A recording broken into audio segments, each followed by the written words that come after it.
결국 글쓰기는 자동화로 만들어지지 않을 거다. 내가 어떤 검색어를 목표로 해서 어떤 컨텐츠를 만들지, 그러면 이 컨텐츠를 만들 때 이 검색어를 갖고 사람들이 어떤 검색 의도를 갖고 들어왔느냐, SEO 글쓰기를 단 한마디로 표현하면 구글과 사용자가 좋아하는 글쓰기입니다. 10년 전에 거의 스타트업을 창업을 했는데 경쟁사가 이미 상위 노출을 하고 있어가지고 우리가 1위를 할 수 있을까라는 것도 있었는데, 그런 모든 맛집 키워드를 다 장악하는, 그러면서 저희가 진짜 자연유인만으로 월 100만씩은 기본적으로 들어오고, 그리고 많을 때는 막 200만, 300만 들어오는 그런 경험을 하면서 SEO가 정말 동작하는구나, 그걸 정말 꼭 만드셔야 되나요? 왜라는 게 딱 있으면 도구를 찾고 방법을 찾는 거는 이제는 엄청 쉬워졌고 더 쉬워질 거라고 생각하고, 만들기 전에 진짜 수요가 있는지 없는지를 체크를 해보는 게 정말 중요하다고 생각합니다. 정말 필요하다는 걸 검증하고 실제 만들기 시작하는 거. 한 회사가 개인을 책임져주기에 점점 힘들어지고 있다고 생각이 되거든요. 결국에는 자신만의 무기를 찾아서 자신만의 노하우와 경험을 가지고 결국 세상 속에서 자신을 증명해야 된다고. 내가 어떤 문제를 풀고 내가 왜 이 문제를 해결하고 있고, 그리고 당신께 어떤 가치를 줄 수 있어요 라는 이 스토리가 없으면 결국에는 열심히 만들어도 팔리지가 않거나 아니면은 관심 갖지 않거나 이렇게 되겠죠. 그래서 저도 오늘 블로그 너무 궁금한 게 많아서. 블로그는 이거 다 워드프레스로 하시는 건가요, 그러면? 아니요, 저는 이제 워드프레스는 하나이고 나머지는 다 그냥 워드프레스랑 비슷하게 웹사이트를 저는 만든 거죠. 이제 만들 수 있으니까 굳이 워드프레스 안 쓰고 만들었고, 워드프레스 자체가 이제 개발자가 아닌 분들도 쉽게 쓸 수 있게 만든 툴이다 보니까. 그러면은 이런 블로그에 좀 관심을 갖기 시작한 게 좀 어떤 계기로 좀 관심을 갖기 시작했는지 좀 가볍게 좀 시작하면서 이야기 시작하면서 들어가면 좋을 것 같습니다. 제가 이제 망고플레이트라는 걸 창업해가지고 여기어때 인수합병이 되고, 창업하고 할 때는 진짜 망고플레이트 말고 다른 생각을 아무것도 못했어요. 매각이 되고 이제 다시 이제 어떻게 보면 시작을 하고 나니까 뭐 해야 되지라는 생각이 들었는데, 그냥 블로그를 좀 써볼까라는 생각이 들었어요. 블로그하고 유튜브를 내가 알고 있는 지식을 대중에게 알려보자. 제가 이제 예를 들면 투자나 뭐 관심 있는 것들이 많은데 그런 것들을 얘기하면은 관심이 없는 거예요. 예를 들면 뭐 미국 주식 투자해라, 부동산 내 집 마련 꼭 해라, 이런 얘기를 해도 관심이 없어요. 그래갖고 시작하게 된 계기는 진짜 내가 이렇게 나는 좋다고 얘기해주는데 관심이 없는 사람들한테 얘기하는 게 아니라 그냥 블로그나 유튜브 같은 거로 한번 풀어보자 라고 하면서 시작을 하게 됐고, 그러면서 이제 뭐 네이버, 그때는 SEO 생각도 안 하고 그냥 진짜 풀어보자였으니까 네이버 블로그에도 글을 써보고 진짜 막, 그리고 관심 있는 분야가 생기면 일단 블로그부터 쓰는 거예요. 그리고 블로그를 쓰면서 지식을 습득하니까 이게 진짜 그냥, 저는 블로그를 그냥 내 지식을 공유하는 거로만 생각했는데 이게 되게 지식을 습득하는데도 되게 좋은 도구라고 생각이 들었고, 유튜브 하시니까 유튜브도 마찬가지일 것 같아요. 유튜브 컨텐츠를 제작하면서 이제 더 고민을 하게 되고 하면서 제 지식이 확장되는 생각이 많이 들었고, 그러다 보니까 진짜 제가 원래 시작한 네이버 블로그는 진짜 완전 잡학 블로그입니다. 거기 뭐 투자 뭐 이런 것도 있고 지출 관리, 뭐 내 집 마련, 갑자기 챗GPT, 스타트업. 그런데 진짜 그렇게 하다 보니까 이 블로그라는 게 단순히 뭔가 이렇게 수익화도 있지만 내 지식을 확장시키는 데도 너무 도움이 되고 너무 재미있는 거예요. 왜 내가 열심히 썼는데 아무도 안 봐주지? 라는 것 자체로 실망하는 게 아니라 그러면 어떻게 하면 더 사람들이 들어오게 하지라는 고민을 하면서 하다 보니까 계속 여기까지 왔던 것 같고요. 네이버 블로그도 제가 막 하다 보니까 뭐 거의 잘 될 때는 뭐 하루에 막 1000명씩 들어오고 이웃도 없고 컨텐츠하고 약간 이렇게 테크니컬한 면으로만 거의 막 들어오고 했는데, 네이버 특성상 유입이 지속되지가 않아요. 그러니까 이웃이나 팬이 없는 이상에는 네이버 검색 알고리즘 자체가 최신성을 좀 중요하게 보기 때문에 한 5개월? 짧은 건 한 1, 2개월 있으면 트래픽 쫙 빠지고 오래 가는 건 그나마 한 4, 5개월 정도 이제 유지를 하는데, 그러다 보니까 이제 현타가 오는 거죠. 내가 이렇게 많은 시간을 들여서 블로그를 쓰는데 조회수를 이렇게 하면 제가 다시 노력을 해야 되잖아요. 그러면서 그럼 다른 걸 찾다가 내가 망고플레이트 하면서 구글 SEO를 했으니까 한번 구글 SEO에 관련된 블로그를, 최적화된 블로그를 써볼까라고 했더니 어느 정도 동작을 하는 거예요. 그러니까 검색 유입이 되고 트래픽도 안 빠지고 계속 이렇게 성장을 하는 걸 보면서 이거를 뭔가 대부분의 사람들은 우리나라 네이버지 하면서 네이버 블로그를 쓰고 있는데, 오히려 이 관점을 바꿔서 어떻게 보면은 구글에서 잘 되는 컨텐츠를 가지고 SEO를 갖고 좋은 글을 쓰면 재밌겠구나 싶어서 네이버에서 구글 SEO 블로그를 관심 갖고 하게 되었습니다. 그러면은 지금 현재 좀 하고 계신 분야에 대해서, 그리고 좀 전에 말씀해 주신 것처럼 망고플레이트라는 회사에서 어떤 걸 좀 그 개발자로서 담당하셨는지 좀 소개와, 그리고 지금 현재 어떤 커뮤니티를 좀 운영하고 계신지 그 말씀을 해주시면서 저희 오늘 시작을 하면은 좀 더 좋을 것 같습니다. 네, 저는 이제 망고플레이트를 이제 공동 창업자로 창업을 했고요. 제가 맡았던 역할은 CTO, 그러니까 기술 관련 책임자 역할을 했었습니다. 그래서 실제 망고플레이트에서 개발 쪽에 잘 모르시는 분들이 많을 텐데 저는 이제 백엔드 눈에 안 보이는 것들 위주로 많이 개발을 했었고, 그래서 망고플레이트에 어떻게 보면은 검색 그리고 추천 알고리즘 그리고 그 안 보이는 모든 것들을 이렇게 개발하는 역할을 했었고요. 그리고 이제 저희 같은 경우에는 서비스가 성장을 하다 보면 광고비를 집행하면서 성장하는 부분도 있지만 저희 같은 경우에는 수익 모델을 찾기 전에 사용자를 늘리던 편이다 보니까 광고비를 집행하지 않고 자연 유입, 그러니까 올가닉 트래픽을 늘리는 거를 되게 많이 고민을 했었어요. 그래서 저 같은 경우에는 다양한 해외 사례들을 보면서 저희 이제 망고플레이트가 맛집 검색 서비스니까 그 당시 이제 해외에 옐프라는 게 있었는데 옐프라는 서비스도 이제 구글 SEO를 가지고 상당히 많은 이제 자연 유입 트래픽을 유입시키고 하는 것들을 보면서 저희도 이제 SEO를 해봐야겠다. 네, SEO를 해봐야겠다라고 하면서 저희는 이제 맛집 검색 서비스니까 뭐 강남역 맛집, 네이버에도 물론 트래픽이 많이 있지만 구글에서도 많이 있거든요. 그래서 이제 그런 맛집 관련된 키워드를 잡으면서 SEO를 시작하기 시작했습니다. 그리고 그때 느꼈던 거는 SEO가 진짜 배워야 될 게 많고 지식을 많이 필요로 하고 거의 하나의 개발 랭귀지를 배우는 것처럼 그 정도인가요? 네, 진짜 잘하려고 하면은 네. 정말 끝이 없는 게 SEO의 세상이라는 걸 느꼈고, 그리고 또 한편으로 또 기회라고 생각했던 거는 구글이 친절하게 어떻게 하면 잘하는지를 잘 알려줘요. 근데 대부분 이제 사람들이 이렇게 친절하게 알려줘도 맞아요. 그걸 따라하는 게 어렵잖아요. 네네. 첫 번째 쉬워도 어렵고, 두 번째 어려우면은 포기하게 되죠. 네네, 맞아요. 그래서 저희도 처음엔 진짜 이게 막 기회라는 걸 알고 시작을 했는데 생각보다 해야 될 것도 너무 많고 알아야 될 것도 너무 많은 거예요. 그래도 해외 성공 사례가 있으니까 한번 해보자 라고 이렇게 했고, 또 저희 같은 경우에는 이미 경쟁사가 이미 상위 노출을 하고 있어가지고, 그러니까 결국에는 1위가 있는데 우리가 1위를 할 수 있을까라는 것도 있었는데, 그래도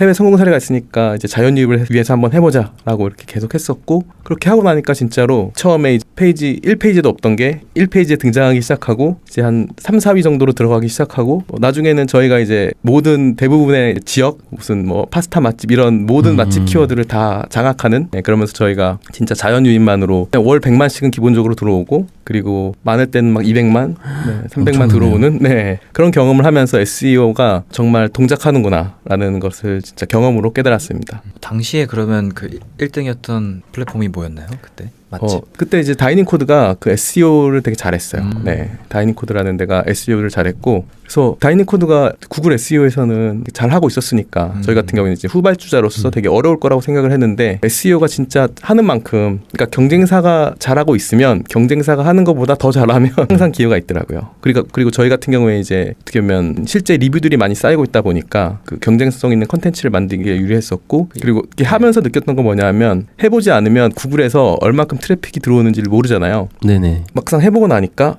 구글 SEO에서 그러니까 뭐 네이버 전체 트래픽의 모든 거를 가져올 수는 없겠지만 그래도 구글에서 가져올 수 있는 그 검색 볼륨 그리고 트래픽 유입이 그래도 의미 있는 숫자구나라는 거를 직접 해보면서 깨달았어요. 네, 저희도 이게 시작하기 전에는 맛집 검색은 다 네이버 아니야라는 생각을 갖고 있었는데, 막상 그 세계에 들어가 보니까 경쟁은 덜하면서 네, 기회가 있는 그런 곳이었던 것 같습니다. 맞아요. 약간 이런 부분들이 좀 한국 스타트업이나 약간 한국인 유저들이 좀 어려워하는 부분 중에 하나인데, 그 뭔가 이제 빠르게만 성장을 외치다 보니까 가장 좀 기본적으로 갖춰야 되는 어떤 준비 사항들, 그런 부분들을 좀 되게 속성으로 배우려고 그러는 것 같고, 말씀하신 것처럼 사실 뭐 유튜브도 마찬가지고 뭐 블로그도 마찬가지, 다 거의 되게 친절하게 매뉴얼이 나와 있음에도 불구하고 이제 한국 사람들 특징은 좀 우회해서 굉장히 좀 남들보다 지름길로 가려고 약간 어떤 편법이나 아니면 좀 다른 방법들을 좀 써서 그걸 이제 앞질러 가려고 하는 그런 경우들이 좀 대부분인데, 저도 이제 SEO라는 걸 좀 공부하면서, 그리고 그런 구글 검색 엔진, 저희는 이제 네이버를 많이 쓰다가 이제는 좀 유튜브를 좀 많이 쓰게 되면서 구글이라는 걸 저희가 되게 많이 쓰고 있잖아요. 그러면서 느낀 게 확실하게 뭐 여기는 뭐 돈을 많이 쓴다고 막 상위에 막 노출되고, 물론 비슷한 개념이긴 한데 그래도 좀 더 뭔가 SEO 친화적으로 쓰면 더 많은 기회를 얻을 수 있는 게 좀 이런 구글 검색 엔진인 것 같다라는 좀 생각을 하면서, 저희도 약간 초반에는 마케팅이라는 걸 좀 공부를 할 때 돈을 좀 일단은 좀 어느 정도 디파짓 한 다음에 시작을 했는데, 구글 검색 엔진을 좀 최적화시키면서 그쪽에 그리고 좀 더 비중을 두면서 이건 돈 들이지 않고 글만 잘 쓰고 키워드 내가 잘 잡고 거기에 맞는 SEO에 맞는 글을 써서 노출되는 경험을 하다 보니까 이거 진짜 네이버는 계속 돈을 쓸 수밖에 없는 구조다 보니까 네네. 이게 사업이 커지면 커질수록 더 그런 비딩 시스템이어서 돈을 더 계속 쓸 수밖에 없고 경쟁자가 붙으면 붙을수록 또 이 키워드 단가가 굉장히 올라가고 노출의 기회가 적은데 약간 구글은 좀 그런 SEO만 잘 맞춰도 노출을 시켜주는 걸 보면서 여기에 기회가 있다라고 저도 좀 판단을 했던 것 같아요. 근데 좀 한국 사람들이 굉장히 이 부분 아직도 어려워하시는 분들이 굉장히 많으신 것 같아요. 네네 맞습니다. 그리고 또 이제 네이버에 익숙하다 보니까 확실히 그런 것도 있는 것 같고 저는 사실 구글의 철학 그러니까 컨텐츠 크리에이터 컨텐츠를 만드는 사람의 구글의 철학에 저는 되게 좋다고 생각을 하거든요. 뭐냐면 네이버 같은 경우에는 크리에이터들이 제휴 마케팅에 링크를 단다거나 아니면 광고를 애드센스 같은 거를 붙인다거나 이런 것들을 되게 강제하잖아요. 자기 것만 쓸 수 있게 한다거나 못하게 한다거나 하는데 구글은 그 자유도를 많이 주는 편이에요. 맞아요. 그래서 지속적으로 이제 크리에이터들을 어떻게 보면 서로 신뢰 관계가 있는 거죠. 네. 그래서 크리에이터들이 잘할 수 있는 환경을 계속 만들어주고 유입도 계속 만들어주면서 저는 그래서 구글의 장점 중에 하나는 결국 유튜브도 구글이니까 SEO와 유튜브가 다 결국에는 구글 플랫폼 안에 있는 건데 장점 중에 하나는 좋은 콘텐츠를 만들면 어떻게 보면 자연 유입, 트래픽을 계속 지속적으로 보내줄 수 있다는 게 저는 구글 플랫폼의 크리에이터 입장에서는 되게 좋은 강점이라는 생각이 들었습니다. 그러면 지금 대님께서 또 운영하고 계신 커뮤니티도 있다고 들었습니다. 그래서 커뮤니티에 대해서도 한번 말씀해 주시면 좋을 것 같아요. 그러니까 커뮤니티보다는 저는 이제 그 지피터스 커뮤니티에서 활동을 많이 했었고 제가 2기부터 활동을 했어요. 그리고 2기부터 활동을 하면서 사례 공유만 한 50개를 한 것 같아요. 저도 많이 봤어요.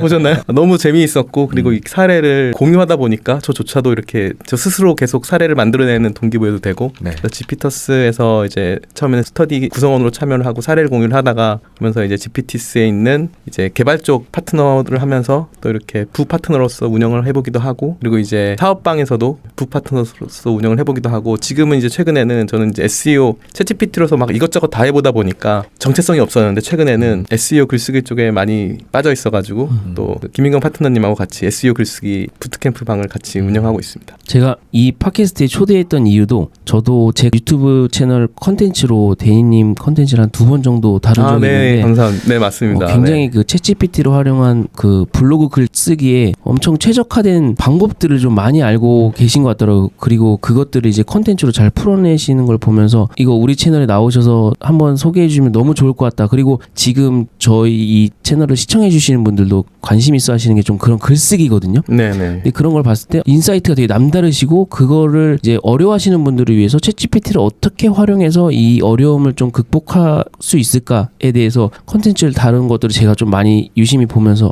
이분 무조건 모셔야겠다라는 생각을 했던 것 같습니다. 네. 이 SEO 글쓰기라는 게 네. 제가 알기로는 SEO라는 단어도 네. 그 어려워하시는 분들이 더 많은 걸로 알고 있어요. 네네. 그래서 그거를 가장 쉽게 표현한다면 어떻게 알 수 있을까요? SEO 글쓰기라는 거를. SEO 글쓰기를 단 한마디로 표현하면 구글과 사용자가 좋아하는 글쓰기입니다.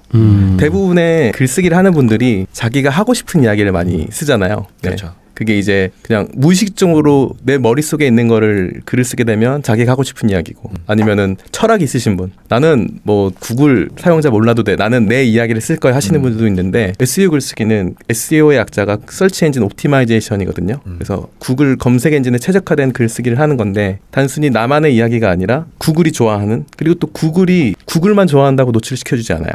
구글이 좋아하는 글쓰기는 뭐냐면 결국에는 사용자들이 좋아하는 글쓰기거든요. 그래서 저는 SEO 글쓰기의 핵심은 구글과 사용자가 좋아하는 글쓰기다. 이렇게 정의를 할 수 있을 것 같습니다. 네. 그 사용자가 좋아한다는 기준이 어떤 기준일까요? 그 SEO가 결국에는 검색 기반이잖아요. 검색이라는 거는 특정한 키워드를 들고 사람들이 검색을 하는 거예요. 그래서 이 검색을 했을 때는 사람들이 검색을 한 검색 의도라고 하는데 서치 인텐트라고 하는데 검색 의도를 가지고 검색을 하게 되거든요. 그럼 이제 검색 의도가 어떤 건지를 파악하는 게 저는 이제 SEO 글쓰기의 첫 번째라고 생각을 하거든요. 내가 어떤 검색어를 목표로 해서 어떤 컨텐츠를 만들지 그러면 이 컨텐츠를 만들 때 이 검색어를 갖고 사람들이 어떤 검색 의도를 갖고 들어왔느냐 라는 게 되게 중요한 포인트인 것 같습니다. 맞아. 그 관련해서도 또 컨텐츠로 한번 만드신 게 있으시잖아요. 네네. 그래서 그것 한번 소개해 주셔도 저는 너무 좋을 것 같거든요. 저도 생각지 못했던 컨텐츠였던 것 같아요. 검색 의도? 엄청 발상의 전환이 있었던 것 같아요. 한국 사람들 대부분 약간 그냥 키워드에만 좀 집중을 하는 편이거든요. 네네. 근데 이거를 어떤 의도로 검색을 했는지 알면 진짜 좀 전에 말씀해 주셨던 것처럼 방향성이 정해져서 좀 더 구글이 좋아하고 시청자들이 좋아하는 어떤 네네. 콘텐츠가 만들어지는데 저희는 일방적인 어떤 내가 이런 생각이 있으니까 이걸 들어 약간 이런 느낌이어서 거의 약간 블로그 글 쓰시는 분들이 대부분 유튜브 들어오시면 좀 어려워하시는 경우가 좀 그런 부분이거든요. 약간 말씀하신 것처럼 구글이 가장 잘하는 건 우리가 생각하는 네이버 알고리즘이라고 하면은 뭔가 메인 키워드 잡고 글자 수 몇 번 쓰고 사진 네네. 몇 개 넣고 이런 건데 유튜브를 해보니까 그게 아니더라고요. 네. 그런 어떤 SEO적인 것도 있지만 정말 중요한 거는 그것과 동시에 이 사람들이 이걸 어떤 의도를 갖고 검색을 했고 내 컨텐츠에 그 내용이 있느냐 네. 이게 되게 중요한 거를 느끼고 있거든요. 그래서 네. 그 데니님의 컨텐츠 보고서 와 이런 생각을 할 수도 있구나라는 좀 충격을 좀 받았던 것 같아요. 그래서 네. 그 부분에 대해서 설명을 해주시면은 제가 봤을 땐 관심도가 굉장히 많이 올라갈 것 같습니다. 네, 그 검색 의도라는 게 결국에는 이제 검색을 했을 때 사용자들이 어떤 것들을 원하느냐인 거잖아요. 근데 그 답은 이미 구글의 검색 결과, 그러니까 SERP라고 하거든요. Search Engine Result Page라고 하는데 그 모든 답은 구글에서는 구글 검색 결과 페이지에 있습니다. 그래서 예를 들면은 최상단에 어떤 컨텐츠가 다뤄지고 있는지, 그리고 연관 검색이라고 하거든요. 관련 검색어라고 하는데 이제 예를 들면 뭐 블루베리라는 단어를 검색했을 때 블루베리 효능, 블루베리 부작용 이런 그 어떻게 보면 관련 검색어들, 그리고 관련 질문이라는 영역도 있거든요. 관련 질문이라고 하면은 예를 들면 운동 같은 경우에 뭐가 있을까요? 예를 들면 뭐 제가 파이어족이라는 이제 컨텐츠를 다루는데 파이어족이면 투자 아니면 이제 지출 관리 이런 쪽인데 뭐 파이어족이란 이런 것도 있지만 파이어족 금액이 얼마나 될까요? 이런 그 관련 질문이 그쵸. 구글 검색 페이지에 떠 있는 경우가 있어요.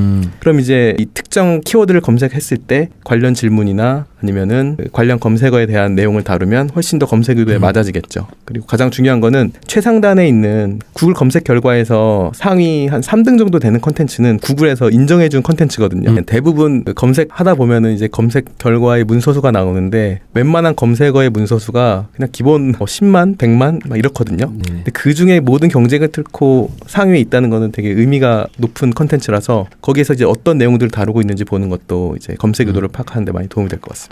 약간 그거를 그러면 어떤 식으로 그 챗GPT를 활용해서 좀 검색 의도를 파악하는지에 대해서도 좀 이야기해 주시면 좋을 것 같거든요. 네, 저 같은 경우에는 간단하게는 검색 결과에 있는 광고 제외하고 그 올가닉 트래픽에 해당하는 영역들만 이제 타이틀하고 디스크립션만 1위부터 뭐 5위 아니면 1위부터 3위 정도 복사한 다음에 챗GPT에 넣고 검색 의도를 분석해달라고 이제 프롬프트를 넣으면 어느 정도 검색 의도를 적당히 찾아줍니다. 그 검색 의도라는 게 이 타이틀하고 디스크립션만 보면 전문가가 아닌 이상에는 보라고 하는데 이게 검색 의도가 뭐지라는 답변을 하기에는 되게 어렵거든요. 근데 챗GPT가 넣어주면 이제 어떤 검색 의도로 이 검색을 하게 됐는지 어떤 컨텐츠를 다루면 되는지 제안을 해주는데 그게 아무것도 모르는 사람 입장에서는 이렇게 쓰면 되는구나 라는 게 되는 것 같습니다. 좀 그것들을 이제 챗GPT에 이미 만들어진 프롬프트를 활용해서 그것도 나중에 한번 이거를 그 스크린샷이나 링크를 주시면 저희가 그 이미지와 함께 좀 공유를 하면은 좋을 것 같아요. 네네. 네, 어려웠던 어떤 그런 키워드에 대한 검색 의도를 챗GPT를 활용해서 말씀하신 것처럼 타이틀과 디스크립션만으로 사실 그거 보고도 이해 못하시는 분들 되게 많으시거든요. 네, 맞습니다. 근데 챗GPT는 저희보다 그런 어떤 컴퓨터 언어를 굉장히 잘하기 때문에 그런 걸 좀 활용한다면 이전에 어려웠던 어떤 개념들을 좀 더 쉽게 챗GPT로 활용하여 응용하는 거는 굉장히 좀 유용한 것 같아요. 그런 것들 나눠주신 사례가 굉장히 좀 인상 깊었고요. 그리고 나서 좀 대인님께서 여기 아까 전에 말씀하신 것처럼 구글 SEO 글쓰기에 엄청 많은 시간을 할애하고 또 연구하시면서 그런 인사이트들을 컨텐츠로 만드시기도 하시면서 또 서비스도 개발하셨다고 들었는데 네네. 그게 어떤 서비스이고 그 서비스에 대한 좀 소개도 좀 해주시면 좋을 것 같습니다. 네, 제가 이제 SEO를 하다 보니까 이제 챗GPT를 쓰면서도 이제 예를 들면 검색 의도를 실제 가져오는 부분도 손이 많이 가고 그리고 이제 실제 글을 작성할 때도 프롬프트를 매번 작성하고 바꾸고 하는 것도 제 스스로가 번거롭다 보니까 이 검색 SEO 글쓰기에 최적화된 도구를 그냥 처음부터 끝까지 만들어보면 어떨까라는 생각을 해서 한번 만들어보게 되었고요. 이름은 이제 블로플로우라고 하는데 BLOFLO입니다. 원래는 제가 이것도 사연이 있는데 해외 같은 경우는 뭐 웹플로우, 플로우 붙은 게 많아요. 그래가지고 원래 블로그 플로우라고 이름을 짓고 도메인까지 닷컴이 없어가지고 .io 해가지고 되게 비싼 7만 원짜리 도메인을 샀는데 이미 있는 거예요. 블로그 플로우 .ai라고 이렇게 있더라고요. 물론 이제 제가 만들려고 하는 거랑 다르게 좀 다른 소프트웨어지만 이미 이름이 있어가지고 이름 고민을 하다가 제가 이름 잘 못 정하는데 블로플로우라고 이렇게 이름을 짓고 만들어보게 되었습니다. 그래서 블로플로우는 구글 SEO에 최적화된 글을 키워드 조사부터 검색 의도까지 파악을 한 다음에 글을 작성해주는 모든 플로우를 만들어주는 소프트웨어 도구입니다.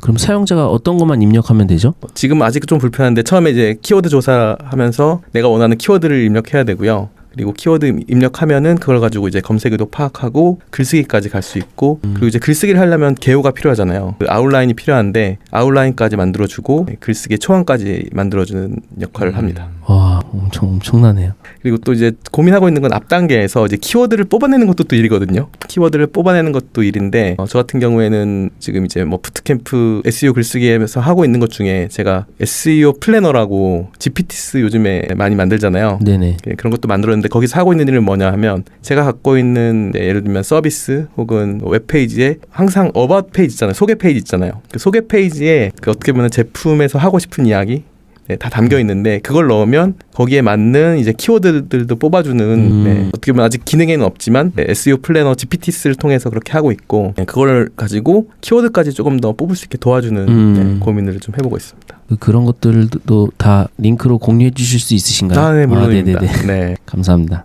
GPTs도 괜찮은 것들이 있나요? SEO 쪽으로? 해외에는 제가 해외에는 엄청 많고요. 네, 해외에는 많고 저는 이제 제가 만든 프롬프트들을 가지고 GPTs를 2개를 만들었어요. 하나는 이제 SEO 플래너, 하나는 이제 SEO 라이팅 어시스턴트 2개를 따로 만들었는데 2개를 따로 만든 이유는 제가 이거 SEO를 해보니까 이 SEO가 되게 방대하거든요. 이제 예를 들면 키워드 조사했다가 검색에도 분석했다가 글 써야 되고 하는데 글을 하나만 쓰는 게 아니잖아요. 글을 여러 개 써야 되다 보니까 이거를 다 섞어버리면 저조차도 정리하기가 너무 어렵고 또 쓰는 사람도 너무 어려운 거예요. 그래서 제가 이제 그 SEO 글쓰기 프레임워크라고 나름 만들었는데 1단계가 플래닝 스테이지. 그래서 컨텐츠를 기획해가지고 내가 만든 글쓰기의 엑셀 파일 리스트를 만드는 거죠. 컨텐츠 기획표를 만드는 거를 가지고 이제 계획 단계. 그리고 두 번째는 그 계획된 컨텐츠를 가지고 이제 실행하면서 글을 쓰는 라이팅 단계. 두 가지로 나누면서 각각 단계에 맞게 GPTs를 만들어 보게 되었습니다. 저는 이제 네이버 블로그를 하는데 네. 저도 한 편 쓸 때마다 정성도 들이고 뭐 키워드 뽑고 계획도 해야 되고 하면 너무 오래 걸리거든요. 네네. 그래서 이거를 매뉴얼화 할 수 있는 부분들을 매뉴얼화 해야겠다 맨날 고민을 하고 있었는데 요거를 써야겠네요. 지금 거의 이전 방식대로 하시는 분들하고 이 AI를 활용하시는 분들의 어떤 격차는 저는 엄청날 거라고 지금 보고 있고 이게 사람들이 표현을 안 해서 그렇지만 진짜 상상하는 거 이상의 지금 제 유튜브 채널만 보시더라도 느끼시겠지만 네네. 이전 같았으면 솔직히 저도 엄두를 못했을 속도와 어떤 퀄리티라고 좀 생각하거든요. 퀄리티가 뭐 남들보다 엄청 높다기보단 동일한 퀄리티의 컨텐츠를 놓고 봤을 때 생산성이 거의 한 5배 이상은 제가 더 빠르지 않나라고 좀 생각을 하고 그렇게 빠르면서도 다만 저는 약간 염려하는 거는 자동화 이런 거는 저는 좀 약간 좀 주의를 하고 있어요. 네네. 뭐 블로그도 자동화 맞습니다. 안 그래도 그것도 여쭤보고 싶었어요. 네. 자동화 블로그에 대한 데니님의 생각도 궁금하고 네네. 예, 자동화라는 걸 놓고 봤을 때는 아직까지는 좀 저는 자동화는 퍼포먼스적으로는 좀 있어 보이나 약간 아직은 특히 한글에 대해서는 네네. 아직은 좀 검증이 좀 필요하다라고 네네. 보고 이전보다 약간 이런 부분만 영어를 한글로만 좀 잘 번역을 해서 그리고 내 생각을 거기다 덧붙인다면 충분히 되게 속도도 빨라지면서 퀄리티도 굉장히 올라가는 콘텐츠를 이전보다 더 빠르게 만들 수 있기 때문에 저는 이거를 이제 사용하시는 분과 안 하시는 분 그리고 저도 최근에 제가 데니님이 만드신 것 중에 이렇게 키워드 관련해서 한 10가지 주제를 뽑아주는 프롬프트를 제가 좀 활용을 많이 하거든요. 그 되게 놀랐어요. 근데 그거를 프롬프트만 뽑아주는 게 아니라 그 타이틀, 디스크립션 그리고 이미지 그 용 프롬프트까지 만들어 주더라고요. 그래서 저희는 그거를 그냥 저희 회사 그 홍보용 유튜브 채널에 데니님 만드신 걸 활용을 하거든요. 그걸 넣어서 생성된 이미지를 그냥 썸네일에 제목 넣고 막 이렇게 하고 있어요. 그리고 태그도 그냥 그대로 넣고 그러니까 그런 거를 제가 활용하면서 와 이건 이전보다 진짜 컨텐츠 한 10개가 아니라 진짜 100개도 순식간에 만드는 걸 그 컨텐츠로 다루신 걸 제가 활용하는데 이전보다 진짜 생산성 올라가는데 그걸 만들었을 때 반응이 나쁘지 않더라고요. 좀 그런 것들을 진짜 지금 빨리 익히시는 분들에게 저는 기회가 있다라고 좀 생각을 하고 아까 전에 제가 네. 말씀드렸던 블로그 자동화에 대해서 네. 좀 사람들이 관심이 많은데 그 부분에 대한 데니님의 의견을 좀 듣고 싶습니다. 네, 저는 사실 자동화에 대해서는 명확한 답이 있는 게 결국 글쓰기는 자동화로 만들어지지 않을 거다.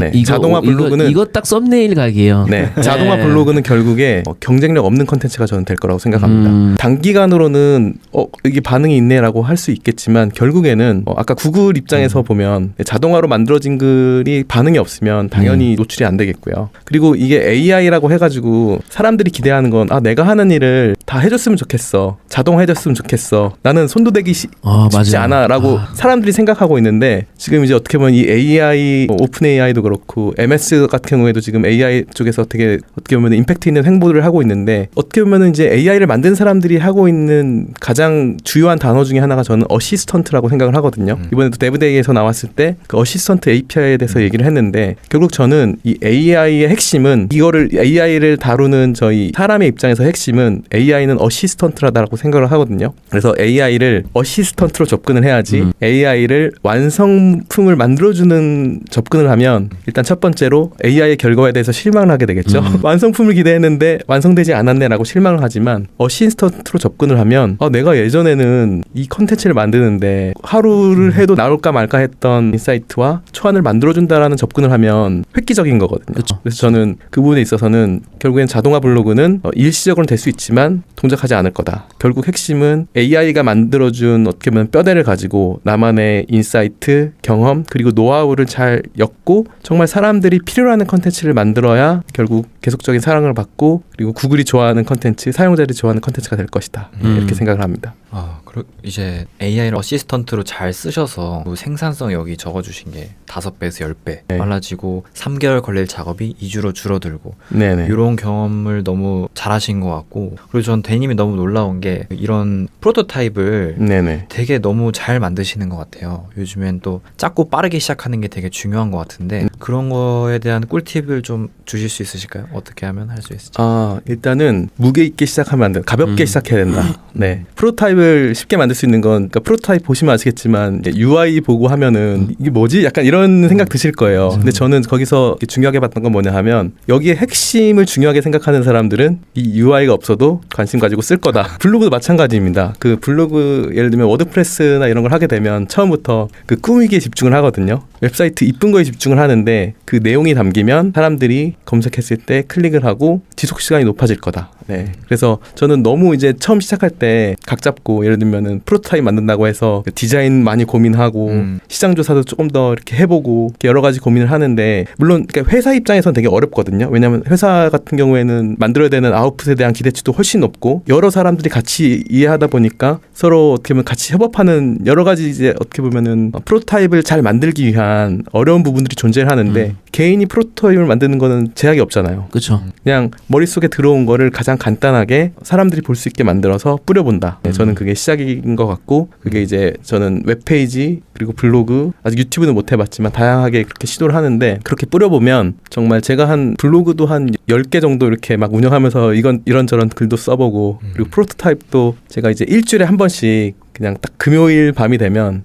프로토타입 만들기 시작 이래가지고 한 4시간에서 8시간 잡고 지금 이제 GPT가 많은 걸 해주니까 핵심 프롬프트를 만들어가지고 이제 프로토타입을 만들기 시작했거든요. 그렇게 하다 보니까 이제 GPT스에 이제 저는 사례 공유하면서 공유를 하게 되는데 정말 딱 보면은 반응이 좋은 것들은 댓글도 많이 달리고 이런 게 참신하다 막 이런 반응도 있고 결국 지속적으로 쓰는 거를 만드는 게 정말 중요하다는 생각이 들었어요. 네, 컨텐츠도 그렇고 프로토타입도 그렇고 그러니까 한 번 쓰고 이런 게 있네 신기하네 신박하네 라고 끝나면 결국에는 신기한 거로 끝나는 거예요. 근데 진짜 이 신박한 걸 넘어서 블로그 컨텐츠도 그렇고 뭐 유튜브 컨텐츠도 그렇고 프로토타입도 그렇고 사용자들이 지속적으로 방문하면서 사용하게 되는 걸 만드는 게 저는 핵심이라고 생각하고 결국에는 프로토타입을 통해서 지속적으로 쓸 수 있는 걸 찾는 게 되게 중요하다는 생각이 들었어요. 이제 사업적으로 고민을 한다면 방문 지속성 말고 이제 실제 사람들이 결제를 하는지까지 봐야 되겠죠. 결제까지 보는 거는 또 난이도가 좀 더 있다 보니까 저는 이제 블루 프로를 통해서 이제 사용자들이 지속적으로 쓰느냐, 지속적으로 쓰는지 안 쓰는지만 지금 보면서 계속 이렇게 디벨롭 해나가고 있습니다. 그리고 또 하나 중요한 거는 제가 개발자잖아요. 개발자인데 주변에 이제 그런 뭐 개발 관련된 이야기들 어떻게 개발하면 돼요라는 얘기를 많이 이렇게 해주시는데 제가 제일 많이 하는 답변 중에 하나가 그걸 정말 꼭 만드셔야 되나요? 네네. 오히려 안 만드는 쪽으로 저는 이렇게 더 코멘트를 제가 해주고 있더라고요. 네. 그 이유는 뭐냐 하면 만드는 것도 시간과 비용이 들어가고 그리고 개발 같은 경우에는 유튜브 콘텐츠 하나 만드는 데는 어떻게 보면 사이클이 짧잖아요. 네. 블로그는 더 짧고 근데 개발 만드는 거는 실제 개발하고 기획하고 개발자 찾고 완성품을 만드는 데까지 최소한 3개월, 6개월 뭐 이렇게 걸리는데 그래서 저는 항상 물어보는 게 이거 정말 만들어야 되는지를 많이 물어보거든요. 그래서 만들기 전에 진짜 수요가 있는지 없는지를 체크를 해보는 게 정말 중요하다고 생각합니다. 제가 블루 프로를 만들었을 때 지금 이제 어떻게 보면은 만드는 과정 중에 하나가 그냥 타입폼 같은 거로 이제 기능 신청, 예정 알림 신청을 딱 걸어놓고 거기에서 실제 사람들이 요청하는 기능들 있잖아요. 그럼 이제 그때부터 만들 구상은 해놓고 개발은 안 하고 있다가 이제 실제 사용자들이 이제 신규 기능 알림 신청을 많이 하는 이제 기능들 위주로 이제 만들기 시작했어요. 그러다 보니까 이제 조금 더 정말 사용자들이 필요한 기능을 만들게 됐고 그 중에 하나가 이제 저희 키워드 조사 기능인데 키워드 조사가 이제 키워드 검색하면 그 챗GPT 하시면 검색 볼륨을 정확하게 안 주잖아요. 그래서 대부분 키워드 검색 볼륨을 어떻게 정확하게 할 수 있냐라는 질문도 많았고 그리고 이 기능 요청 사항들이 되게 많았거든요. 그래서 자연스럽게 기능에 넣게 되는. 네. 근데 제가 이걸 안 했으면 기능부터 그러니까 키워드 조사라는 기능이 아니라 내가 원하는 내가 생각하는 기능만 열심히 만들고 있었겠죠. 네. 근데 확실히 굳이 만들지 않고라도 사용자들의 반응을 보고 아니면 벤치마킹을 하면서 들어가는 노력을 최소화하는 게 되게 중요하다는 생각이 들었습니다. 사람들이 원하는 거. 그렇죠. 네. 그러니까 사용자들의 수요를 미리 파악하는 장치를 마련해 놓고 그리고 사용자들이 정말 필요하다는 걸 검증하고 실제 만들기 시작하는 거죠. 저는 아까 전에 어떤 걸 만들고 싶어 하시는 분들에게 이게 왜 필요한지라고 물어보신다고 하셨던 게 굉장히 저도 좀 생각을 하게 되는 게 뭔가 사람들이 특히 챗GPT AI 등장 이후에 아까 전에 어시스턴트라는 말씀을 정말 잘해주셨는데 뭔가 얘가 사람을 대체할 거다라는 생각을 좀 많이 하시는 것 같더라고요. 그리고 나는 못하지만 인간은 못하지만 AI는 할 수 있을 것 같은 뭔가 이게 요술지팡이인 것처럼 생각을 하시는 분들이 많으셔서 뭐 대니님도 계시고 저희 다 같이 있는 뭐 어떤 단톡방들에서 흔히들 볼 수 있는 정말 말도 안 되는 어떤 시나리오를 주고 이게 AI나 챗GPT로 구현이 가능할까요? 이런 질문들을 좀 하시는 분들이 간혹 계신데 그런 분들을 보면은 약간 일을 안 하려고 그러는 건가? 내 일자리가 대체되는 걸 걱정을 하면서도 사람의 심리는 그냥 다 해줬으면 좋겠고 그리고 말씀하신 것처럼 개발이라는 게 쉬운 게 아니잖아요. 네네. 근데 뭔가 이게 머릿속에 생각은 되게 쉬운데 그걸 이제 구현하기가 어려운데 한 번쯤 그 단계가 저는 필요하다고 생각을 하는 것 같아요. 진짜 이게 필요한가? 그리고 이걸 네네. 사람들이 쓸까? 네네. 이걸 만들었을 때 분명 리소스가 많이 들어갈 텐데 네. 이거에 부합한가? 네네. 대부분 그냥 저희가 한창 개발자들이 붐이었을 때도 개발자들한테 뭐 던져주면 뭐 알고리즘 뚝딱뚝딱 만들어지고 그렇게 됐으면 쿠팡의 개발자가 그렇게 많을 필요가 없잖아요. 네네. 굉장히 어렵기 때문에 그렇게 많이 있는 건데 일반적인 소비자들도 좀 약간 그렇게 생각하는 경향이 좀 많은 것 같아요. 네. 뭔가 이게 돈도 한두 푼 들어가는 것도 아니고 분명 좀 찾아보면 또 대체품들이 좀 많은데 약간 그런 부분에 대한 좀 뭐 조언도 어떤 식으로 좀 해주시는지도 궁금하거든요. 네. 약간 뭐 저 같은 경우는 뭐 유튜브나 이렇게 검색해 보면 어느 정도 비슷한 서비스들이 또 되게 많이 있고 맞습니다. 최근에 AI 등장 이후에 그런 플랫폼들이 또 많이 생겨나더라고요. 네. 각 카테고리마다 네. 이런 AI 서비스들이 있으니까 이런 걸 또 활용해 보시라고 네. 마켓 플레이스 같은 데들이 좀 많이 있는 것 같은데 네. 좀 그런 게 있다면 좀 조언을 해주시면 좀 좋을 것 같습니다. 네. 저 같은 경우는 일단 실제 이제 개발에 대해서 이렇게 스타트업이 이제 그런 멘토링 같은 것도 제가 이렇게 하고 있는데 특정 기능을 이제 만들고 싶어 하는 이렇게 말씀을 하셨어요. 그래서 저는 항상 얘기하는 게 일단 그거 만들기 전에 그 웹페이지에서 신청하기 버튼부터 만들어가지고 시작해라. 네. 신청하기에서 신청을 하는지 안 원하는지가 일단은 만들지 말지에 대한 시작 포인트가 될 수 있다라는 거가 이제 한 가지이고, 그리고 두 번째는 실제 아예 앱이 있는 거를 개선하는 경우에는 이제 노코드가 힘든데 실제로 아예 시작하는 경우에는 차라리 노코드로 시작해라라는 것도 많이 얘기를 해주는 것 같아요. 저는 이제 개발자지만 오히려 노코드 잘 되는 게 너무 많잖아요. 그래서 오히려 노코드를 최대한 활용해서, 그러니까 아까 이제 왜라는 게 되게 중요하다고 말씀을 드렸는데, 왜라는 게 딱 있으면 그 도구를 찾고 방법을 찾는 거는 이제는 엄청 쉬워졌고 더 쉬워질 거라고 생각을 하거든요. 어떻게 보면 이제 훌륭한 AI 소프트웨어들이 많이 해결을 해줄 거고 챗GPT가 도와줄 거고, 네, 그래서 이제 왜라는 거를 부딪혔을 때 해결하는 방법을 찾으면은 솔루션이 항상 있는데, 그런 게 없이 내가 그냥 이거를 만들어야 돼라고 한다거나 아니면 완성품을 기대한다고 하면 오히려 이제 원하는 답을 찾기 어려운 경우가 많이 있을 것 같습니다. 그리고 그 만들어서 서비스로 만들기 전에 그 어떤 기능에 대한 투표를 받는다고 그랬잖아요. 네네. 제가 요즘 해외에서 AI 서비스들 보면은 그런 기능을 굉장히 잘 활용하는 서비스들이 성장을 하고, 그냥 약간 그런 의견을 반영하지 않고 어떤 기능만 내놨을 때 점점 도태되는 걸 좀, 이 양극화를 좀 지켜보면서, 아까 전에 제 유튜브 얘기할 때도 말씀드렸지만, 내가 예전에는 내가 쓸 거를 만들어서 이거 써봐 이렇게 했다면, 요즘에는 뭘 원하지 사람들이? 이걸 그럼 만들어주면 어떨까?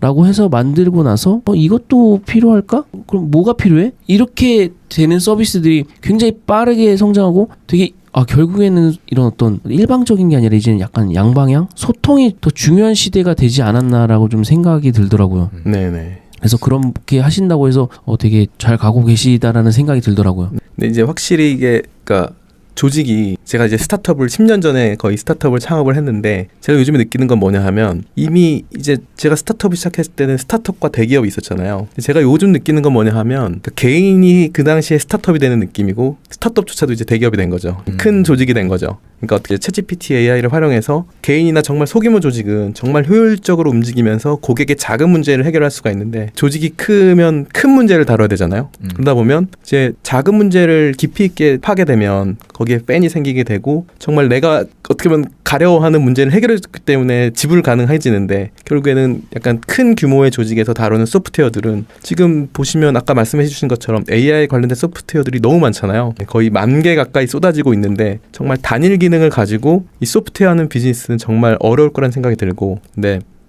어떻게 보면 이제 그 여러 개의 단일 소프트웨어들이 있는데, 이 단일 소프트웨어를 통합해주거나, 아니면 어떻게 보면 개인 예를 들면 1인 창업가나 아니면 1인 사업가 같은 경우에는 그 기술을 활용해서 그 고객의 문제를 정말 가려움을 긁어주듯이 잘 해결해준다거나, 네, 이렇게 하면은 결국에는 저는 이제 제가 스타트업 창업했을 때만 해도 스타트업이 되게 생소했어요. 거의 카카오가 스타트업 이런 느낌이었으니까요. 근데 지금은 스타트업이 너무 많잖아요. 저는 이제 그게 진짜 개인 레벨로 올 수 있는 시대가 펼쳐졌구나, 네, 이렇게 생각이 들었습니다.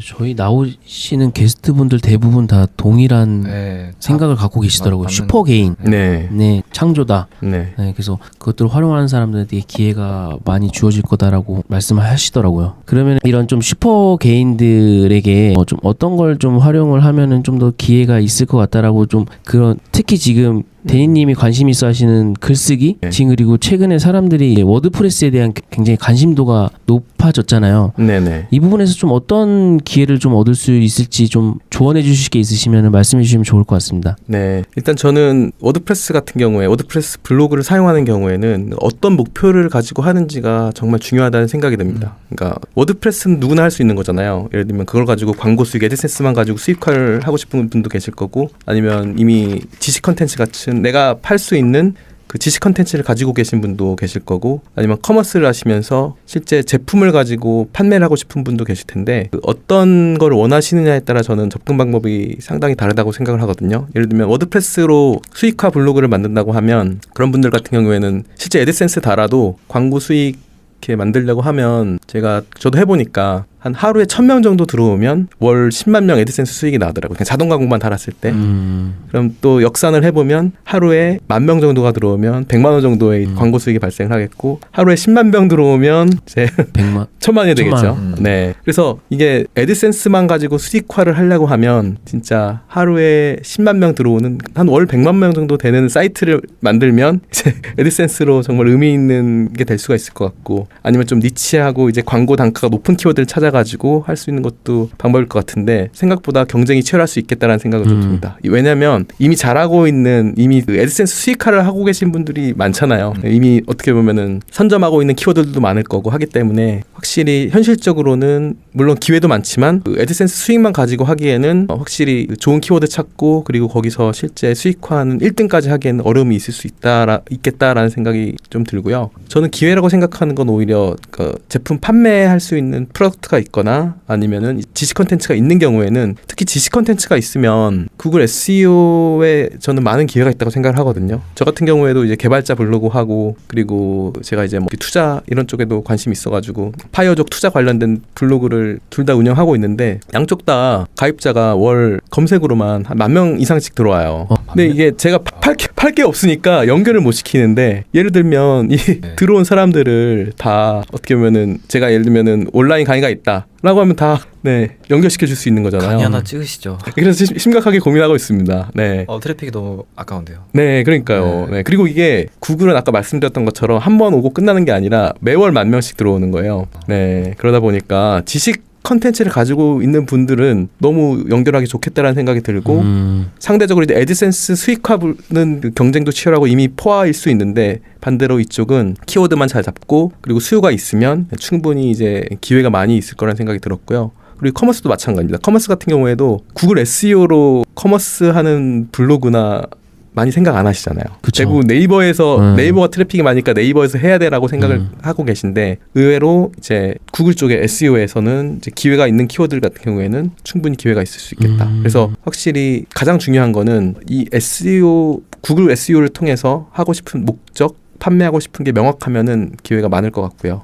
그래서 내가 이걸 가지고 뭘 하면 좋을지를 정하는 게 일단 가장 중요하고 그리고 이제 워드프레스 가지고 블로그 하는 것도 저는 기회가 많이 있을 거라고 생각이 듭니다. 반대로 좀 약간 이런 글쓰기는 좀 지양했으면 좋겠다 하는 좀 그런 부분들이 좀 있으실까요? 글쓰기 같은 경우에 구글이 그러니까 사용자도 그렇고 챗GPT가 만들어준 글은 아무도 좋아하지 않는 것 같아요. 아무도 좋아하지 않고 결국에는 챗GPT가 만들어준 그 구조 글의 순서, 글의 양식은 되게 잘 만들어주거든요. 왜냐하면 챗GPT가 어떻게 보면 그러니까 전문가에 가까운 수준의 그 포맷을 잡아주잖아요. 그렇기 때문에 그 양식은 잘 잡아주는데 그 내용을 채우는 거에 있어서는 약간 AI스럽다거나 아니면 너무 일반적인 이야기를 써준다거나 하는데 거기서 아까 말씀드린 것처럼 사례나 경험이나 자신만의 인사이트나 노하우가 담겨 있으면 확실히 이제 사용자들이 좋아할 수밖에 없는 컨텐츠가 되는 거죠. 그리고 또 한 가지는 이제 애드센스 수익화 블로그 같은 경우에는 이제 검색해보면 정말 이제 수익화 블로그는 너무 이제 키워드마다 케이스가 다르긴 한데 결국에는 정말 단편적인 글 같은 경우에도 어떻게 보면 검색 의도 때문에 뭐 드라이버 이런 프린터 드라이버 이런 거 있잖아요. 이런 게 은근히 또 수익화 블로그 중에 하나고 또 이제 대출이나 지원금 이런 것들이 수익화 블로그에서 잘 동작하는 키워드 중에 하나인데 그런 컨텐츠 같은 경우에도 챗GPT 글만 써버리면 사람들이 필요가 없거든요. 그런 컨텐츠 같은 경우에는 실제 예를 들면은 뭐 프린트 드라이버 설치 방법 해가지고 스크린샷도 떠가면서 어떻게 보면 사람의 노력이 들어가야 되는데 이 노력 없이 그냥 챗GPT만 가지고 AI만 가지고 하는 것 자체는 지금은 오히려 좀 피하고 검색 의도를 파악해서 챗GPT가 쏜 초안을 가지고 정말 이 사람들이 필요로 한 거를 만족시켜주기 위한 노력을 꼭 해야 된다. 그 말씀 드리고 싶습니다. 네, 감사합니다. 그러면 이제 데니님은 또 전문가시니까 또 비전문가분들 이렇게 처음 한번 시도해보고 싶다 이런 SEO 글쓰기나 AI를 통해서 구조 잡고 글 한번 써보고 싶다 하시는 분들한테 어떤 식으로 시작하면 좋을지 어떤 식으로 프롬프트 써보면 좋을지 이런 간단한 설명 한번 부탁드리겠습니다. 일단은 처음 한다고 하면 내가 어떤 걸 쓰고 싶은지 찾고요. Y가 정말 중요해요. 네네. 어떤 내용을 다루고 싶은지 그리고 이제 어떤 내용을 다루고 싶은지 없으신 분들도 있잖아요. 그럴 경우에는 챗GPT한테 블로그 글쓰기를 하려고 하는데 좋은 주제를 추천해줘 라고 하면 정말 일반적인 거지만 추천을 해줍니다. 네. 그리고 그걸 보고 제가 이제 예전에 챗GPT 제가 강의도 찍었는데 그 강의에서 이제 그 블로그 토픽 그 다루는 섹션이 있어요. 거기서 이제 했던 것 중에 하나는 자신의 관심 분야, 전문 분야를 넣어주는 거예요. 결국에는 이 글을 쓴다는 게 완전 생뚱맞은 게 아니라 관심 분야하고 전문 분야에 저는 있다고 생각을 하거든요. 관심 분야는 이제 내가 그걸 갖고 뭔가 경제 활동을 하고 있지 않지만 내 마음속에 있는 것들이 관심 분야고 그다음에 전문 분야라는 거는 어떻게 보면은 그걸 가지고 경제적인 활동을 하면서 쌓아나가는 주제잖아요. 그래서 관심 분야하고 전문 분야를 알려주고 그리고 챗GPT한테 주제를 알려달라고 하면 다루기 좋을 만한 주제들을 알려줄 거예요. 그리고 이제 그럼 다음에 해야 될 것들이 그럼 이 내가 원하는 주제를 찾았으면 이 주제를 가지고 어떤 키워드들을 가지고 해야 될지가 중요하잖아요. 그래서 이제 키워드 조사를 해보면서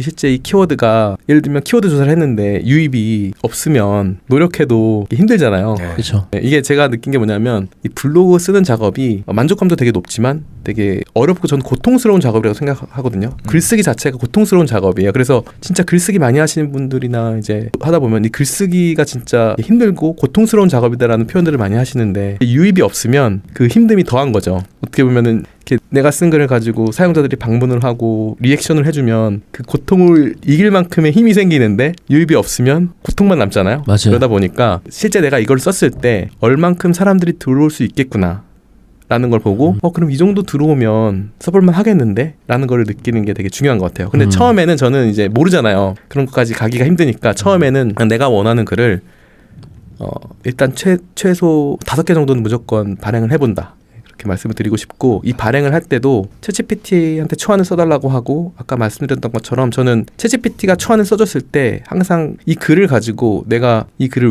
왜 다루려고 하는지 그다음에 그리고 이걸 가지고 나만의 경험과 인사이트를 같이 녹여내는 게 되게 중요하다고 생각을 하거든요. 그래서 글을 쓸 때 그 챗GPT가 써주는 초안 말고 내 생각들을 정리하는 습관도 저는 되게 중요하다고 생각이 됩니다. 저도 약간 공감하는 게 계속 그 대니님께서 중요하게 생각하는 게 why인 것 같아요. 내가 이걸 왜 쓰고 왜 하고 이걸 왜 읽어야 되는지 저는 명확히 좀 정해진 상태에서 글을 쓰는 게 좀 더 효과적인 글쓰기가 되지 않을까. 제가 뭐 이제 AI의 등장 이후에 뭐 자동화 관련된 어떤 그런 컨텐츠들이 굉장히 이제 사람들한테 이제 각광을 받았지만 제가 컨텐츠로 다루지 않았던 이유 중에 하나는 이렇게 거기에는 그 Y가 빠지는 경우가 좀 종종 있었던 것 같아요. 아까 전에도 챗GPT가 쓴 글은 좀 사람들이 읽기에 좀 매력적이지 않다. 얘가 사실 못하는 건 아닌 것 같아요. 네. 그거를 저희가 이제 뭐 커스텀 인스트럭션스라 이런 것들 통해서 이제 저희의 어떤 페르소나를 반영해서 이제 글 쓰는 것도 가능해졌잖아요.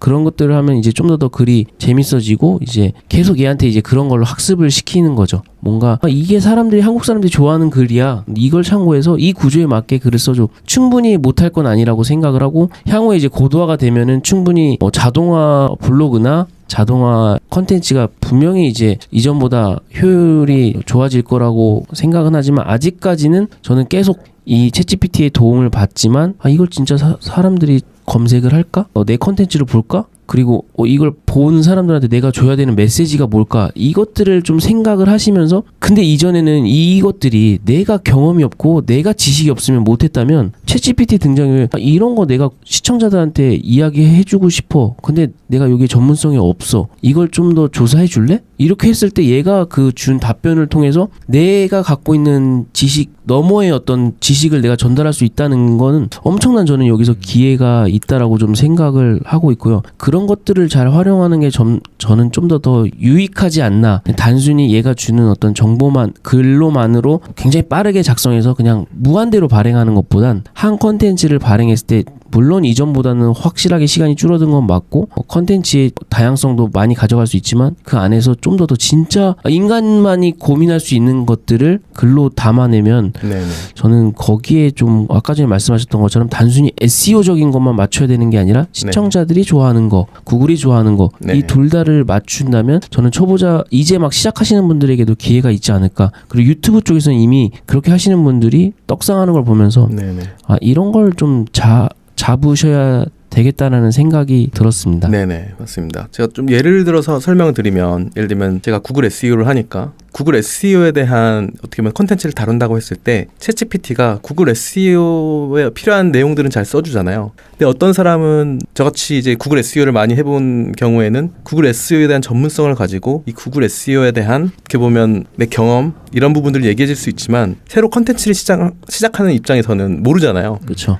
근데 이 아까 Y라는 게 문제와 공감이 되게 중요하다고 생각을 하거든요. 근데 이 컨텐츠 똑같은 컨텐츠인데 내가 SEO에 관심이 있어가지고 SEO를 공부를 하는 사람이고 그래서 내가 이렇게 공부를 해봤어요. 그래서 공부한 거를 정리를 해볼게요라고 하면 이 컨텐츠는 전문성이 없어도 이 사람이 어떻게 보면은 공부를 하면서 쓰는 컨텐츠가 되니까 되게 이거는 이렇게 공부하면서 이렇게 정리를 잘했네라는 컨텐츠가 될 수 있는 거고, 그리고 반대로 전문성이 있는 컨텐츠 같은 경우에는 이게 전문성을 가지고 이 똑같은 이제 블로그 SEO 주제를 가지고 여기선 이렇게 하고 있는데 이렇게 하는 게 더 중요하고 저는 이렇게 생각해요라고 할 수 있는 거는 어떻게 보면은 같은 컨텐츠의 이 AI가 써준 내용을 가지고 어떤 문제와 그리고 이 문제에 대해서 얼마만큼 공감을 해주고 어떤 솔루션을 제시해 주는지가 다르잖아요. 그래서 저는 글을 쓸 때 꼭 이제 내가 이 글을 왜 다뤄야 되고 그리고 이거를 이 컨텐츠를 보고 있는 독자들이 갖고 있는 문제를 공감해주고 어떻게 풀어나갈지를 설명해주는 게 저는 되게 그 SEO 글쓰기에 SEO 글쓰기뿐만 아니라 글쓰기 어떻게 보면 AI 시대의 글쓰기에 정말 중요한 포인트이지 않을까라는 생각이 많이 들었습니다. 공감, AI 시대의 글쓰기의 중요한 역량. 네, 키워드 뽑았네요. 네. 너무 중요한 것 같아요. 왜부터 시작하는 게 사이먼 사이넥이라는 분 아시죠?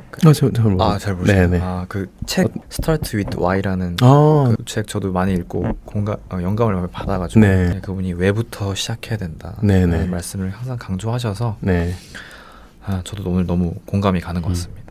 그러면 데니님은 지금 너무 많은 것을 잘하고 계신데 앞으로 AI가 더 발전을 할 거잖아요. 네네. 그러면 그런 시대가 이제 다가올 텐데 가장 데니님이 생각하실 때 필요한 핵심적인 역량들에 대해서 간단히 설명해 주시면 좋을 것 같아요. 저는 핵심적인 역량은 저는 실행력 그리고 문제 상황에 들어가는 거 그리고 이 어떤 문제를 풀 것인가 Y 이 세 가지가 정말 중요하다고 생각을 해요. 어떻게 보면 추상적으로 들릴 수도 있는데 실행력 같은 경우에는 대부분이 알면서도 남들이 좋다고 하는데도 안 해요. 저는 그래서 일단 무조건 해보는 게 중요하다고 생각을 하거든요. 그래서 아까 블로그 같은 경우에도 워드프레스 만들어서 그리고 워드프레스로 글 5개를 쓰는 거 그게 어떻게 보면 실행력이라고 생각을 하거든요.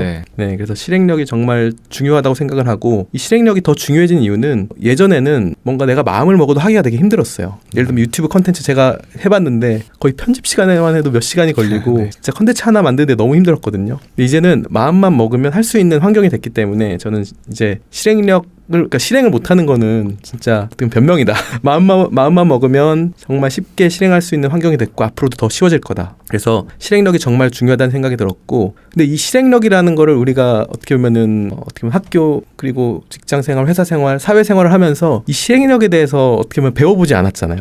이 실행력이라는 거에 대한 감이 없는데, 그래서 저는 오히려 이게 뭔가 해야 되는 게 주어졌을 때 하는 실행력이 정말 중요하다는 생각이 들었고 실행력이라는 게 간단하게 마음 먹은 거를 그냥 생각으로 끝내는 게 아니라 무언가 행동으로 바꾸고 행동으로 바꾼 거로 끝나는 게 아니라 무언가 결과물을 만들어내는 것. 저는 이게 실행력이라고 생각을 하고 두 번째는 문제 상황에 들어가는 게 저는 정말 중요하다고 생각을 합니다. 이 문제 상황에 들어간다는 게 예전에는 하나 학습을 한다고 하면 예를 들면 유튜브 콘텐츠를 만든다고 하면 이게 유튜브가 될지 말지부터 배우고 그다음에 유튜브를 잘 만들기 위한 스킬들을 배우고 그리고 시작을 하잖아요. 근데 저는 이 문제 상황에 들어간다는 건 내가 원하는 컨텐츠가 있으면 내가 모르지만 일단 컨텐츠를 하나 만들어봐. 어떻게 보면 실행력이랑 연결되는 건데 그걸 하나 만들어 봄으로써 그 문제 상황에 들어감을 통해서 어떻게 보면 고통스러울 수 있죠. 이거 해봤는데 진짜 이거 너무 어렵네 이럴 수도 있는데 그 상황에 들어가야 내가 원하는 답을 쉽게 찾을 수 있다. 그러니까 예전에는 학습을 하고 뛰어드는 게 가능했었는데 이제는 너무 빨리 변하잖아요. 너무 빨리 변하고 그리고 배우는 동안 이미 다른 플레이어들이 이미 시장을 장악할 수도 있고 그래서 저는 문제 상황에 들어가서 실행을 통해서 배우는 게 어떻게 보면은 AI 시대에 정말 중요한 역량이라는 생각이 들었고요. 기존에는 이제 그 학습 콘텐츠들 많잖아요. 배울 게 많잖아요. 근데 앞으로는 그거조차도 거의 필요 없을 정도로 AI가 많은 부분들을 해결해 줄 건데 결국에는 공부하고 학습하고 들어가기에는 너무 힘든 시장이 점점 될 것 같고 문제 상황에 뛰어들어서 그 문제를 해결해 나가면서 학습하는 역량이 되게 중요할 것 같다는 생각이 들었습니다. 그리고 마지막에 이 Y라는 거를 제가 강조해서 말씀드리고 어떤 문제를 풀 것인가에 대해서 이렇게 계속 중요하게 얘기를 하는데 제가 개인적으로 느꼈던 가장 중요한 이유는 그 Y나 내가 이걸 왜 해야 되는지 어떤 문제를 풀 것인지가 명확하지 않으면 일단 제 자신이 지속하기가 너무 힘들고요. 세상이 너무 빨리 변하고 그리고 막 배워야 될 것들 정보들이 막 쏟아지잖아요. 근데 거기서 이 쏟아지는 정보를 잘 소화하기 위해서는 내가 이걸 왜 하고 있고 그리고 이걸 갖고 어떤 가치를 줄 것이고 하는 그런 어떻게 보면 진짜 내적 동기부여가 되는 게 정말 중요하다는 생각이 들어서 이렇게 첫 번째 중요성을 말씀을 드리고 싶고, 두 번째는 결국에는 컨텐츠를 만들던 아니면 저는 이제 개발자니까 제가 만든 웹사이트나 앱을 개발한다고 하더라도 결국에는 어떤, 그러니까 이 Y라는 거, 내가 어떤 문제를 풀고 내가 왜 이 문제를 해결하고 있고 그리고 당신께 어떤 가치를 줄 수 있어요 라는 이 스토리가 없으면 결국에는 열심히 만들어도 팔리지가 않거나 아니면은 관심 갖지 않거나 이렇게 되겠죠. 그래서 결국에는 앞으로 이제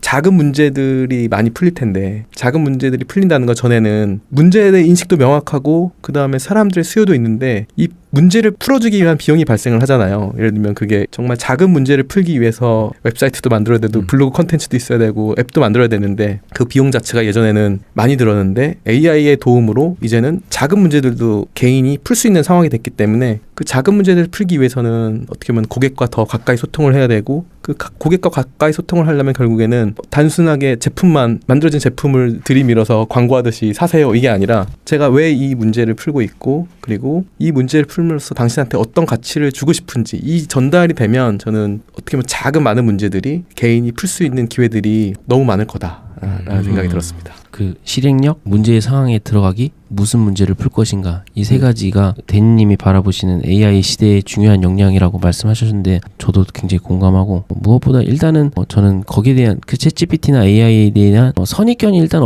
없었으면 좋겠다라는 좀 조언을 많이 드리거든요. 네네. 네, 뭔가 얘를 어떤 나의 도구로 생각을 해야지 얘를 막 시험하려고 하고 이상한 질문들 하고. 맞습니다. 네, 그런 분들이 제가 다양한 사례가 나온 걸 아직까지 본 적이 없어가지고 네. 그런 분보다 뭘 할 수 있을까, 얘를 통해서 내가 뭘 할 수 있지? 약간 그런 아까 전에 말씀하신 것처럼 어떤 상황에 들어가서 이걸 얘가 해결할 수 있네? 네.